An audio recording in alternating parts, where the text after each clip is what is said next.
सभी का KS studies channel में स्वागत है। आप सभी नए अपडेट्स पाने के लिए चैनल को लाइक, सब्सक्राइब एंड शेयर करें। कक्षा सप्तम सुगम संस्कृतम भाग फर्स्ट सेकंड के प्रथम पाठ्य भारतवर्ष के अभ्यास प्रश्नों के साथ प्रस्तुत हूँ। तो इसमें प्रश्न नंबर 1 है, विभक्ति अनुसारम पदानि पठत। विभक्ति के अनुसार आपको पदों को पढ़ना है। प्रथमा, द्वितीय, तृतीय, चतुर्थी के हमें पद दिए हुए हैं। प्रथमा में है देश है, भाषा, भूभागः। फिर द्वितीय में है दृष्टि, पथम, राष्ट्रध्वजम, उत्सवान। फिर तृतीय विभक्ति में क्रमेण। चतुर्थी में सर्वजनहिताय, सर्वजन सुखाय।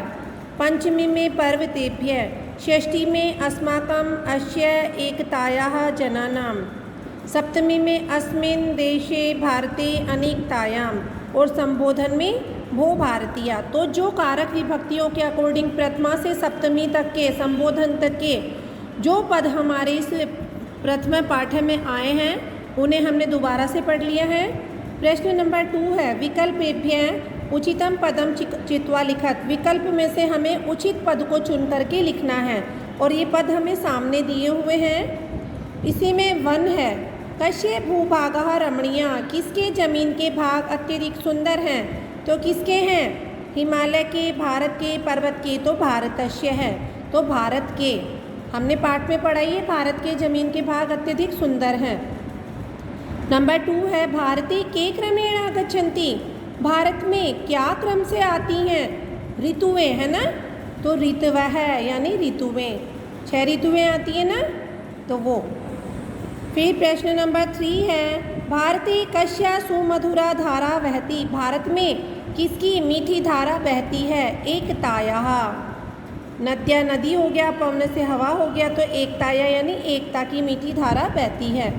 वयम भारते सर्वत्र किम पश्यामः। हम सभी भारत में सभी जगह क्या देखते हैं? विविधताम, अनेकता देखते हैं, और उसमें भी फिर एकता का समावेश हो रखा है ना। प्रश्न नंबर 5, भारतीय संस्कृति कस्मिन् निहिता। भारतीय संस्कृति किसमें निहित है? तो संस्कृते निहिता। भारतीय संस्कृति संस्कृते निहिता।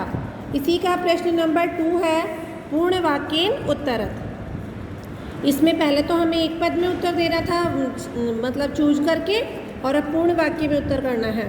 तो भारते कति ऋतवः क्रमेण आगच्छन्ति नामानि लिखत। भारत में कितनी ऋतुएं क्रम से आती हैं उनका नाम भी लिखना है। तो भारते षड् ऋतवः क्रमेण आगच्छन्ति। भारत में 6 ऋतुएं क्रम से आती हैं। वसंत है, ग्रीष्म है, वर्षा, शरद, हेमंत और शिशिर ऋतु। नंबर 2, भारते कीदृशी धारा प्रवहति। भारत में कैसी धारा बहती है? भारते अनेकतायाम अपि एकताया सुमधुरा धारा प्रवहति। भारत में अनेकता में भी एकता की मीठी धारा बहती है। प्रश्न नंबर 3, संस्काराणाम जननी का अस्ति। संस्कारों की जननी यानी माता कौन है? तो संस्कृत भाषा ही है। संस्काराणाम जननी एका संस्कृत भाषा एव अस्ति। एक संस्कृत भाषा ही सभी संस्कारों की जननी है। 4, भारतीय संस्कृति कस्मिन् निहिता अस्ति। भारतीय संस्कृति किसमें निहित है? भारतीय संस्कृति संस्कृते निहिता अस्ति। भारतीय संस्कृति संस्कृत में ही निहित है। के सुखिनः भवन्तु। कौन सुखी होवे? सर्वे सुखिनः भवन्तु। सभी सुखी होवे, ऐसी कामना की जा रही है। प्रश्न नंबर 4, प्रश्न निर्माणम कुरुत। और किसकी सहायता से करना है प्रश्न निर्माण? कस्याः, कै। कस्या मीन्स किसका, कै मीन्स कौन, के मीन्स भी बहुवचन में कौन, और कम मीन्स किसको, है ना। तो अस्माकं देशः कै, हमारा अस्माकं देशः भारतवर्ष है। हमारा देश भारतवर्ष है, इसकी जगह हमें लगाना है। तो देखो कै में भी विसर्ग आ रहा है, तो हो जाएगा अस्माकं देशः कै और प्रश्नवाचक चिन्ह। नंबर 2, भारते एकताया धारा प्रवहति। भारत में एकता की धारा बहती है। तो भारते कस्या धारा प्रवहति। भारत में किसकी धारा बहती है? फिर है, वयम एकम राष्ट्रध्वजम नमामः। हम सभी एक ही राष्ट्रध्वज को नमस्कार करते हैं। तो वयम कम नमामः, हम सभी किसे नमस्कार करते हैं? फिर 4 है भारते रमणीयः भूभागाः सन्ति, भारत में सुंदर भूभाग हैं।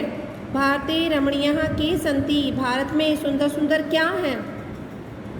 प्रश्न नंबर 5, विकल्पेभ्यः उचितं पदं चित्वा लिखत। विकल्प से आपको उचित पद चुन करके लिखना है। सामने विकल्प दिए हुए हैं। भारते कति ऋतवः क्रमेण आगच्छन्ति, भारत में कितनी ऋतुएं क्रम से आती हैं? 6 ऋतुएं, तो 6 ऋतवः।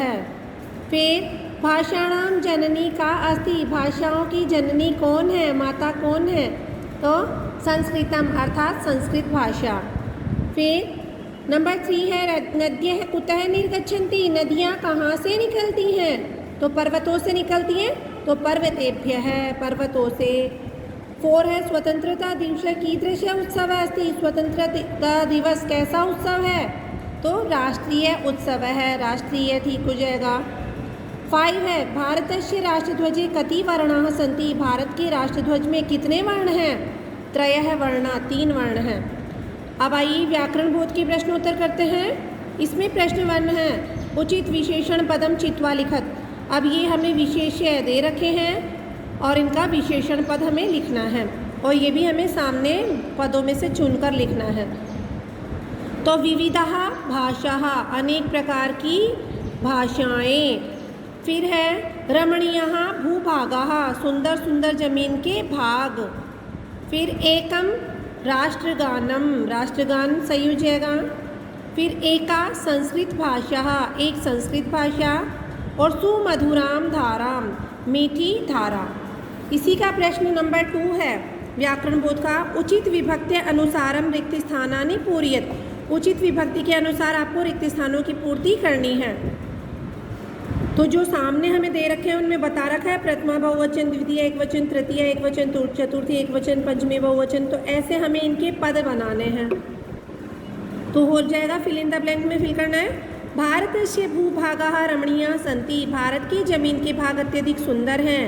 वयम एकम राष्ट्रध्वजम नमामः, हम सभी एक राष्ट्रध्वज को नमस्कार करते हैं। 3 है भारत देशे सर्वे ऋतवः क्रमेण आगच्छन्ति, भारत देश में सभी ऋतुएं क्रम से आती हैं। 4 है स भ्रमणाय गच्छति, वह घूमने के लिए जाता है। 5 है पर्वतेभ्यः सरिताः प्रवहन्ति, पर्वतों से नदियाँ बहती हैं। 6 है अस्माकं देशस्य नाम भारतवर्ष है, हमारे देश का नाम भारत देश है। 7 है जनः पर्वतेषु भ्रमणाय गच्छन्ति, सभी लोग पर्वतों पर घूमने के लिए जाते हैं। इसी का प्रश्न नंबर 3 है मंजूषातः समानार्थक पदानि चित्वा लिखत। मंजूषा, ये जो ब्रैकेट में हमें वर्ड्स दिए हुए हैं उसे मंजूषा कहा जाता है, और इसमें से हमें समान अर्थ वाले पद चुन करके लिखने हैं। नीचे जो पद दिए हुए हैं उनके समानार्थक पद अर्थात पर्यायवाची पद लिखने हैं। भूखंडा का हो जाएगा भूभागः, भूखंड यानी जमीन के भाग। सरिता मीन्स नद्य है, सरिता मीन्स नदी, नद्य मीन्स नदी। भोजनम का आहार है, भोजन। पर्वता का हो जाएगा गिरी मीन्स भी पर्वत होता है। समग्रम का हो जाएगा संपूर्णम, पूरा। स्वस्थः का स्वस्थ, निरामया का भी स्वस्थ। नंबर 4 है अत्र तीसरा प्रहेलिका लिखिता संति, यहाँ पर 3 पहेलियाँ लिखी हुई हैं। कै अहम, मैं कौन हूँ। इति ज्ञात्वा रेखा चित्राणि रंगे पूर्विता नामानि लिखित। तो इति ज्ञात्वा, यह जान करके, रेखा चित्राणि रंगे पूर्विता, रेखा चित्र यानी सामने जो आपको पिक्चर्स बनाई हुई है, चित्र बनाए हुए हैं, उनमें रंग पूरे करके, रंग भर के आपको नाम लिखने हैं। तो कसाय वर्णम त्यागम शौर्यम श्वेतम शांतिम च कीर्तिम, और हरित कथयति समृद्धिम च चक्रम प्रगति अविराम। तो कषाय वर्ण त्याग और शौर्य का प्रतीक है। श्वेत रंग है वो शांति और कीर्ति का प्रतीक है। हरा रंग हमें कहता है समृद्धि के बारे में, और चक्र कहता है हमें निरंतर अविराम बिना रुके चलते रहने के लिए। तो ये क्या है, किसमें होता है, राष्ट्रध्वज में, राष्ट्रध्वजम इसका उत्तर हो जाएगा। फिर सुनील कंठ सुचित्र वर्ण विचित्र पक्ष सुनर्तकश्च सर्पस्य शत्रु कृष्कस्य मित्रम शीघ्रम वद मम परिचयम।